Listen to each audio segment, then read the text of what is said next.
Tonight's episode is brought to you by Brian Garcia at Skindalus Ink Tattoo Studio in Denton, Texas. If you're looking for clean work, custom designs, black and gray realism, script, memorial pieces, or just an artist who actually takes pride in his craft, Brian's your guy. Whether it's your first tattoo or your next masterpiece, he'll make sure you walk out with something you're proud to wear for life. Located at 722 Fort Worth Drive in Denton, walk-ins are welcome, or book your appointment today at 940-383-0337. Check out his work on Instagram at Skindalus Ink. Trust me, don't gamble with bad tattoos. Go see Brian Garcia at Skindalus Ink. Hey y'all, I'm Rooster. Ryder's gonna sit this one out tonight. Not because he doesn't know the story. He does. Maybe too well. But there are parts of this thing that Connor couldn't tell straight. Not because he was lying. Not because he was hiding something. But because when you are standing inside the fire, you don't always know which wall caught first. Connor told you what happened. Tonight, I'm gonna tell you what he couldn't see. And that's the scary part about falling in love. You don't become blind all at once. You just slowly stop looking at anything except the person standing in front of you. Connor wasn't stupid. He wasn't weak. He wasn't chasing chaos. He thought he had found his one. That's the part people miss. Connor didn't want a scandal. He didn't want a secret life. He didn't want to burn down homes or break people or become the kind of man other people whisper about. He wanted forever. He wanted grace. He wanted the story to end with healing and forgiveness and kids and holidays and Sunday mornings and some version of happily ever after that made all the pain worth it. But sometimes a man thinks he found heaven because he's never stood that close to a wildfire before. And Connor was standing in the blast radius. So ladies, I'm gonna need you all to go grab your raspberry lemon drop shots and pumpkin pie martini drinks. And for those of y'all feeling festive, get you a blueberry purple rain and tell the bartender Rooster said it's on the house. All right, let's get into it. This was not a typical affair. A typical affair is already destructive enough. This was different. This had history. This had old friendships. This had fraternity ties. This had husbands and exes and therapists and lies stacked on top of lies until nobody knew what was true anymore. This wasn't two people sneaking around and trying not to get caught. This was a recipe for an atomic bomb. And Connor, poor Connor, was walking around holding the match, convinced he was carrying a candle. Let's start with Curtis. Because Curtis mattered before Connor ever understood why. Connor had always been uneasy about him. There was something about the way Grace talked about Curtis that never sat right. Not because Connor was jealous in some simple, insecure way. It was deeper than that. Connor knew Curtis, not casually, not from a distance. Connor had known him when Curtis was still a kid trying to become a man. Connor was 21. Curtis was 18, a senior in high school. Curtis was talented, troubled, gifted, angry, charming, and careless in that way young men can be when they know they have ability but no direction. Connor mentored him, helped him, looked out for him. He saw potential where other people saw a problem. That's the kind of thing Connor did. He found broken things and believed love, patience, or loyalty could fix them.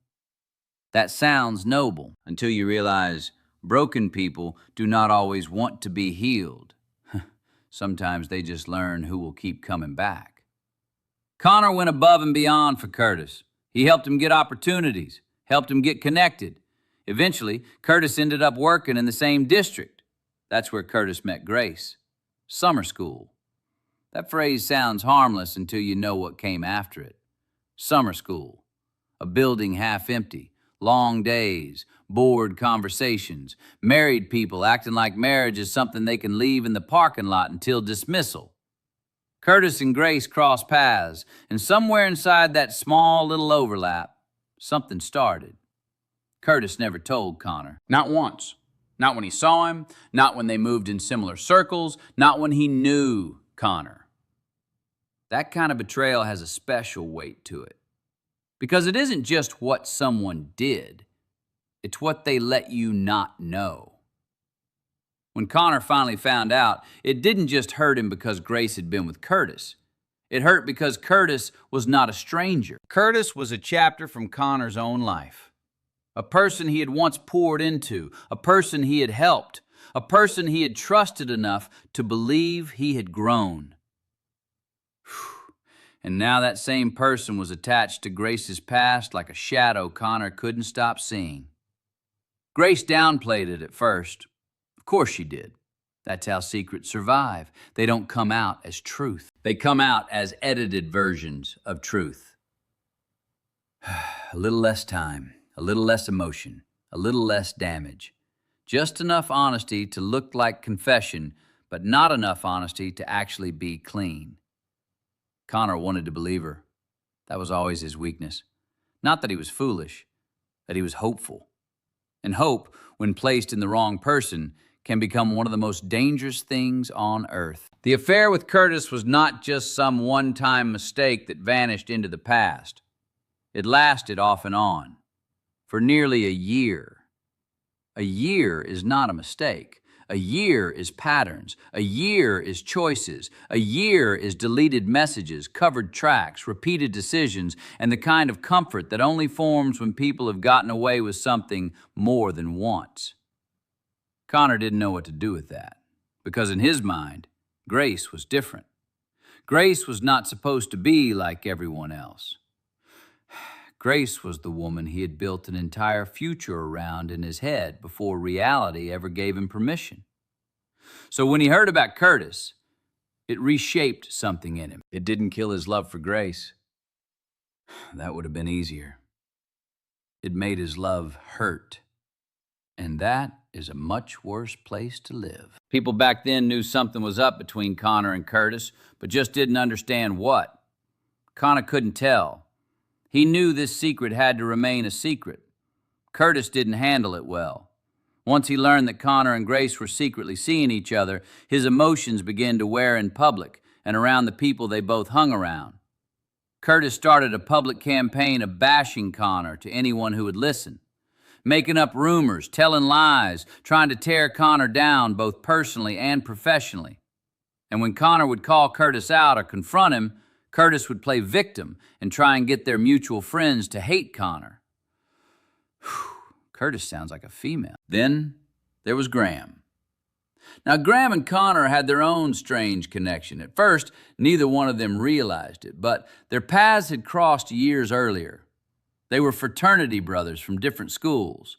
Their chapters partnered together for parties, events, pledge functions, and all the messy little rituals young men think are meaningless until 20 years later, one old picture changes the way you see a person. Once photos started surfacing, both men recognized each other. That changed things. It made everything stranger. Because it is hard to turn someone into a monster once your brain remembers them as a person. Grace had painted Graham as terrifying. She told Connor stories about abuse, stories about fear, stories about Graham punching her in the face at a Pitbull concert, stories about him pushing her out of a truck and leaving her in a field, making her walk miles home alone in the dark. Stories that made Connor's stomach twist. And Connor believed her. Not because he wanted to hate Graham, but because he loved Grace. When you love someone, their pain becomes evidence. Their tears become testimony. Their fear becomes fact. And if you are not careful, you stop asking what is true and start asking how to save them. That's where Connor lived. He wanted to save her. But the fraternity connection complicated it. Because Graham did not act like the monster Connor had been told to expect. Graham would call Connor, leave messages, call him brother, say things like, they should be able to work this out. And that created a level of confusion Connor could barely process. Grace said one thing, Graham said another. Grace cried, Graham pleaded. Grace said she was afraid. Graham sounded wounded. Connor didn't know what to believe. But he knew who he wanted to believe. Grace. Always Grace. That is the tragedy of Connor. He kept mistaking loyalty for truth. And then the gaslighting started getting worse. Grace began working on Graham's reality the way someone slowly loosens screws from a bridge. Not all at once, just enough that eventually the whole thing shakes. She told him his concerns were intrusive thoughts. She told him his insecurities were unwarranted. She told him he needed counseling, medication, testosterone, antidepressants, therapy. She told him he needed to work out more, feel better, stop overthinking, stop imagining things, stop letting his mind ruin their marriage. Now think about that. Really think about it. Graham was not imagining the affair. He was living beside it. But Grace had convinced him the problem was not what she was doing. The problem was how he was feeling. That is the cruel genius of gaslighting. It does not simply tell someone you are wrong. It teaches them to distrust the one part of themselves still trying to save them. Their gut, their instinct. That small voice that says, something is not right here. Connor saw parts of this and it made him sick. He didn't like it. He didn't want Graham destroyed. He didn't want anyone destroyed. That's another part people miss. Connor wasn't sitting in the shadows laughing at Graham. He was unraveling too. But Grace would tell him it was necessary. She had to get Graham off her track. She had to calm him down. She had to make him stop obsessing. She had to create space so she and Connor could figure out what they were. There was always a reason. There was always an explanation. There was always another emergency that required another moral compromise. And Connor kept going along with things that made him feel sick because he believed the sickness was the cost of love. That's how people get trapped, not by one huge decision, by 1,000 tiny ones they keep explaining away. Then came Dr. Emily. And this is where the story turns from messy to disturbing. Because there are bad choices. There are selfish choices. There are reckless choices. And then there are moments where a professional enters the room and somehow makes the room darker. Dr. Emily was the therapist. The same therapist Grace pushed Graham toward. The same therapist who would also be involved in Grace and Graham's marriage counseling. And eventually, the same therapist Grace would pull Connor toward too. Now, there is an uncomfortable truth about therapy nobody likes to say out loud. Therapists do not treat reality. They treat the version of reality brought into the room. If someone lies well enough, therapy can stop being a place of healing. It can become a place where the lie gets furniture, a place where the lie sits down, gets comfortable, gets language, gets validation. Grace knew that. Maybe not consciously, maybe not in those exact words, but she understood how to use the room. She understood how to present herself. She understood how to become the wounded woman, the confused wife, the overwhelmed partner, the person trying so hard while everyone else was making her life impossible. And Graham? Graham became the anxious one. The unstable one, the man with intrusive thoughts, the husband who needed to stop worrying, the husband who needed medication, the husband who needed to work on himself. And Connor watched from the outside with his stomach turning over because something about it felt wrong. But by then, wrong had become normal. That's another thing chaos does. It changes your tolerance. The first lie shocks you. The fifth lie bothers you. The 50th lie becomes part of the schedule. Connor was living in a world where every day had a new explanation, a new crisis, a new secret, a new version of the truth. And Dr. Emily, instead of stopping the bleeding, seemed to hand everyone sharper knives. Grace would eventually convince Connor to start seeing Dr. Emily with her too, to decide if they could make it through the affair. Let me repeat that again. Grace would eventually convince Connor to start seeing Dr. Emily with her too, to decide if they could make it through the affair. Connor walked into therapy with Grace to figure out whether their love could survive. But he was walking into the same system where Graham had already been told his instincts were the problem. That is not therapy. That is a hallway full of mirrors. And Connor, already desperate to believe Grace, walked right in. Looking back, the terrifying part is not that Connor ignored red flags. It's that he collected explanations. Every contradiction had a reason. Every timeline had a missing piece. Every story had a detail he had not considered. Every gut feeling got replaced by another conversation. That's how manipulation survives. It does not ask you to believe one impossible thing. It asks you to believe 1,000 tiny ones. A delayed text, a half-truth, a crying confession, a story about fear, a reason for secrecy, a promise that things will be different, a future that always seems close enough to touch, but never close enough to live in. Connor kept thinking he was almost there. Almost to the truth, almost to Grace, almost to forever. But forever kept moving. And every time it moved, Connor followed because he loved her. Not halfway, not casually, not in some cheap, careless way. He loved her with the kind of love that makes a man rewrite his own conscience because he believes the ending will justify the damage it took to get there. He thought Grace was his person. He thought she was the woman God had somehow placed in his life through pain and timing and impossible circumstances. He thought the story was ugly because the beginning had to be ugly. He thought one day they would look back and say, "We survived that."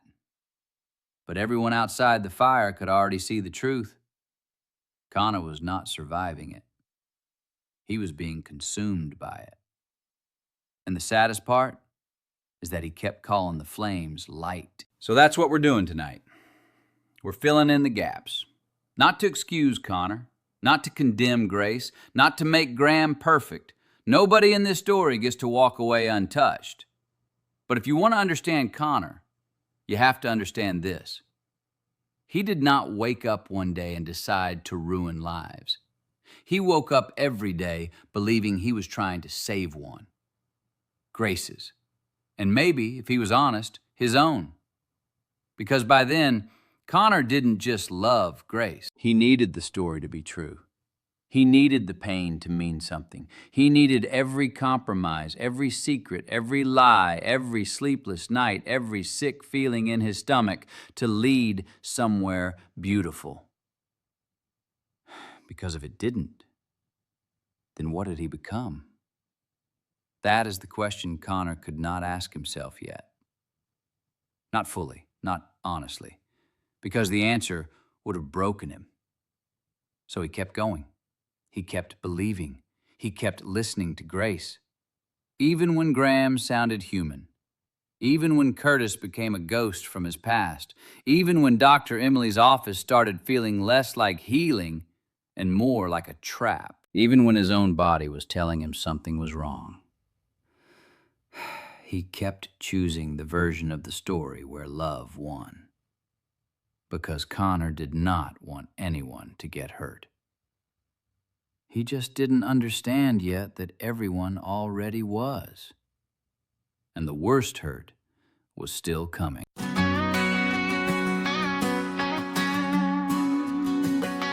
Walking on clouds with you so high. With every step, I feel I can fly. Your love is a breeze, gentle and kind.